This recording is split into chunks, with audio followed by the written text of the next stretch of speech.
Industrial సెక్టర్లోనే అతి పెద్ద మలుపు, గొప్ప ముందడుగు.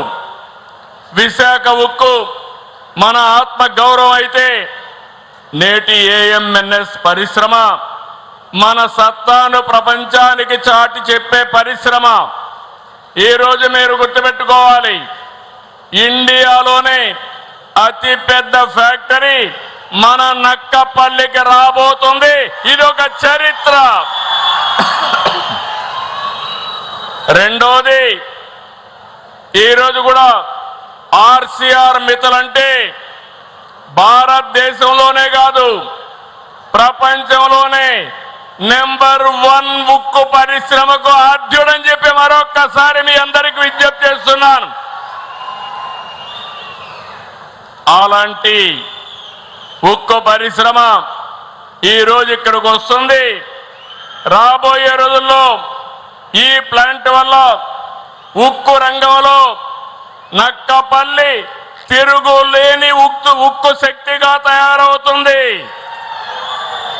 ఈ సందర్భంగా మీ అందరికీ అభినందనలు, రాష్ట్ర ప్రజానీకానికి అభినందనలు.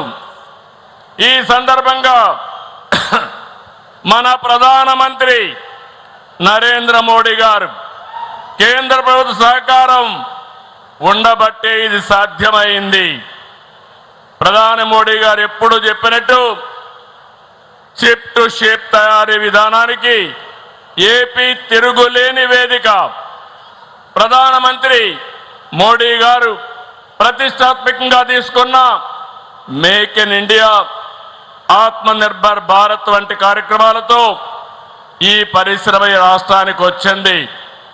మీరు గుర్తుపెట్టుకోవాలి, ఆ రోజు నేను గాని మా మిత్రుడు పవన్ కళ్యాణ్ గారు ఎన్నికల కంటే ముందు ఒక మాట మీ అందరికీ చెప్పాం. రాష్ట్రాన్ని పునర్నిర్మాణం చేస్తామని చెప్పామా లేదా అని మిమ్మల్ని అడుగుతున్నాను.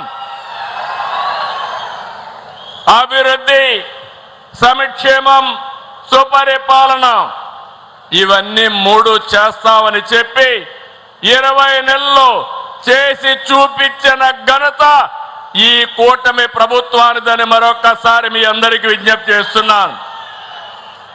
అందుకే ఈరోజు మిత్రుడు పవన్ కళ్యాణ్ గారిని మనస్ఫూర్తిగా అభినందిస్తున్నా.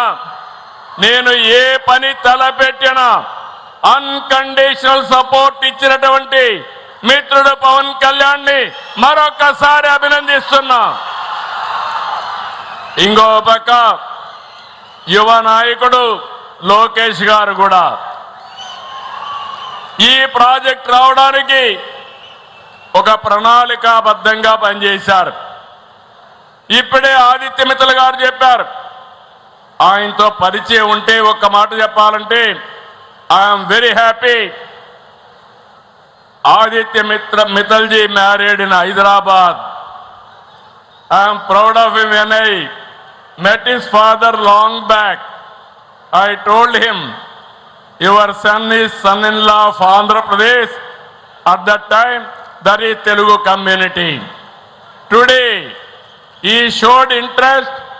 Lokesh and Aditya has made this reality. I really appreciate both of them for this extraordinary success. ఈ రోజు ఇక్కడే మీరందరూ గుర్తుపెట్టుకోవాలి, 5465 ఎకరాల్లో వస్తున్న ఈ భారీ పరిశ్రమ ప్రత్యక్షంగా పరోక్షంగా 1,00,000 మందికి ఉద్యోగాలు వస్తాయి. ఇక్కడ ఒక విషయం చెప్పాలి, ఈ ప్రాజెక్ట్ రావడానికి, ఇక్కడ భూమి ఇవ్వడానికి ముందుకు వచ్చిన రైతాంగానికి మరొకసారి పేరున మనస్ఫూర్తిగా శిరస్సు వంచి నా నమస్కారాలు తెలియజేస్తున్నాను. అమరావతి రైతులు ముందుకొచ్చారు, అమరావతి సాధ్యమైంది.